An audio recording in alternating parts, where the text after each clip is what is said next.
asalaamaaleykum wa rahmatullah asalaamaaleykum ñu ngi leen di nuyu di leen siyaare mboolem képp koo xam ne ni yaa ngi topp sunu seen YouTube bi di 94 Walfu Sénégal seen analyse chronique yoo xam ne lañ ko defal saa su ne ci réew mi ak bitim réew ñu ngi leen di jaajëfal di leen siyaar di leen way di abonné di partager di sem di commentaire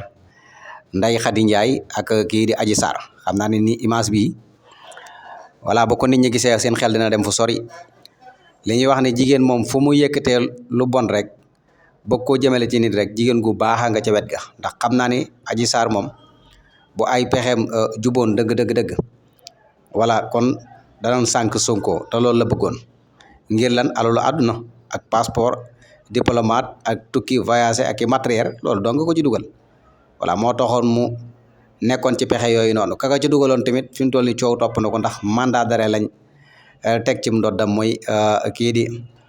Mamour Diallo voilà mooy li ma la wax rek si ci ay tappale lañ nekkoon di caaxaane réew mi nekk ay mag yoo xam ne ni toq xam-xam nekkul ci seen i bopp ñuy caaxaane réew mi ngir alalu àdduna nekk ci pouvoir di def lu leen neex parce que xam ne Mamour Diallo loolu mu doon defloo Adji Sarr mi loolu dara nekkul ci dëgg waaye gis nga yàlla moom bu naree feeñal dëgg rek saa su jigéen naree taxaw dafi ay pexeem rek am na beneen jigéen gu baax bu nekk ci wet ga ngir mabbu pexe yooyu noonu ndax xam nga ku nekk xam ne ni fii moom ku fi sànku rek jigéen la sànk voilà ndax jigéen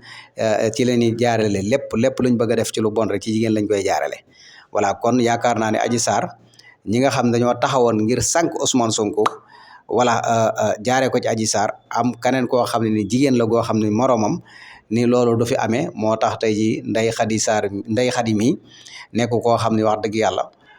jàmbaar la lool jigéen la goo xam ne fii ci Sénégal euro la mënugun koo xam ne nag waaye siècle yi ñëw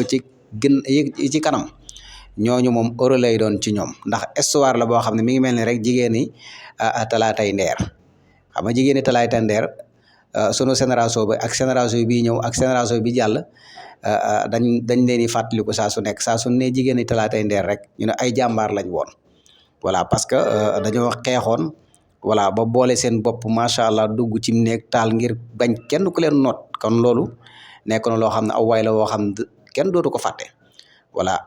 Adji Sarr tamit ak Ndeye Khady mi ay jigéen lañ yoo xam ne dugg nañ ci histoire u Sénégal bu dee Adji Sarr mais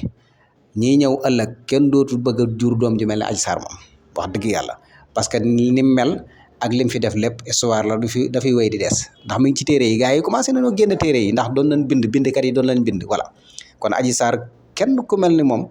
wax dëgg yàlla jigéen gu nekk da ngay ñaan am doom ju mel ni Ndeye Khady mii waaye doom ju mel ni Adji Sarr mais moom kenn xalaatu ko am moom kenn ñaanu ko am ndax ay jaar-jaaram ak lim fi def ak voilà histoire am wéy di fi des loolu kuñ ko nettali doo bëgg a jur doom ju mel ni moom moo tax def lu baax ak am solo mais Ndeye Khady mii nga xam nag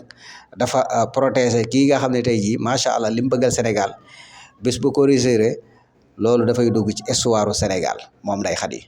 voilà ndax histoire da koy jàngale ëllëg voilà ndax jëf ji nga xam ne am na fi ndax day jëf joo xam dafa mel ni lu tuuti ci ñoom waaye lu rëy la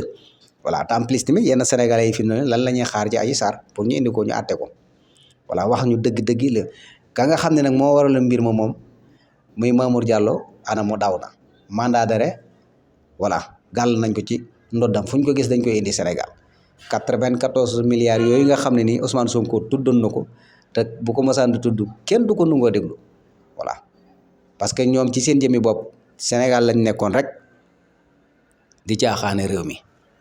di def li leen neex li leen saf di jël jigéen ñi di leen xoy xaalis voilà di leen jox matériel di leen dig ay passeport diplomate ñu dugg ci loo xam ne ni gis nga ko tey ji dugg nañ ci histoire loolu yëpp ñoo leen ko yóbbee waaye jigéen tamit daa war di amul mat wala lu ci ëpp ci jigéen ñi dañoo war di am ak mat di yeewu te xam ne kenn du leen